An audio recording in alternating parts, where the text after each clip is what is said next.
Bob Cornett was born and raised in Hazard, Kentucky.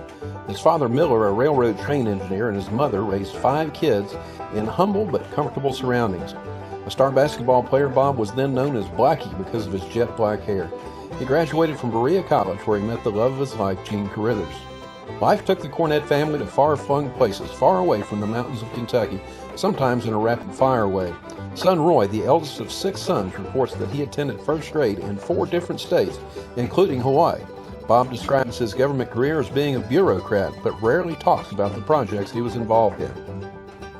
For example, his time in Hawaii around 1958 was spent helping set up the government in what was about to become a 50th state.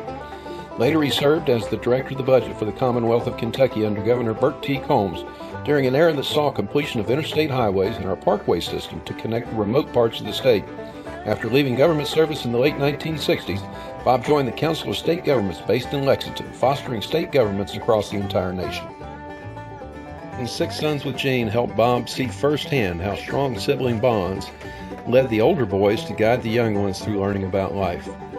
Through his early life in the mountains of East Kentucky and then returning as a champion of economic growth to the region, Bob both admired the strength of the mountain people and witnessed the decline of community education.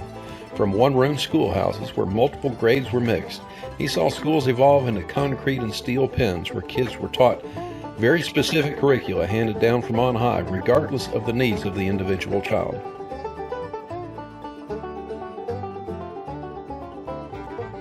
In 1974, Bob and Jean decided to try their hand at presenting a bluegrass music festival. Still operating today, 43 years later, the Festival of Bluegrass is known as a multi-generational reunion where 5 generations have gathered to share music. The inclusive nature of bluegrass music led Bob and Jean to begin to offer kids' music camps as part of the festival. Now known as the Kentucky Bluegrass Music Camp, it stands as a template now being used at music festivals nationwide. From those experiences, Bob began to conceive of the Wise Village. The Wise Village embraces the power of community and connecting with kids to foster their own minds in discovering the world. For example, let's assume the child needs to learn about photosynthesis. School books do a pretty good job of explaining with words and pictures, but visiting a local farmer to hear about it from a genuine expert in the subject is so much more powerful. Perhaps the farmer actually attended the same school as them and is now using the same lessons they are learning to grow food that is eaten in their community.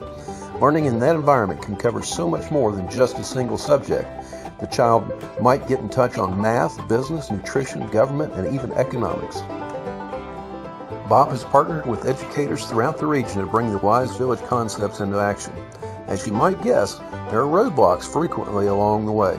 If you'd like to help figure out how to bring Wise Village to your community, just ask Bob. He'll talk to you about it. The idea of kids' music camps caught on, by the way, and they now take place all over the country. At the Spirit of the Swanee Music Park in Live Oak, Florida, which Bob and Jean started in 1985, the Swanee Spirit Kids Music Camp now serves hundreds of kids each year with free instruction and opportunities to share their skills. The Song Farmers, a grassroots organization started by Michael Jonathan of the Wood Songs Radio Hour, now has chapters all over the world, with roots deep in these concepts born in the Kentucky soil. A recent Song Farmers gathering in Valdosta, Georgia, was attended by nearly equal shares of adults and children, boys and girls, and people from all walks of life sharing and learning together. This week, some camp kids in Florida sent up a special message for Bob on this special occasion. Thanks for listening. Congratulations, Mr. Ball. Congratulations, Dad.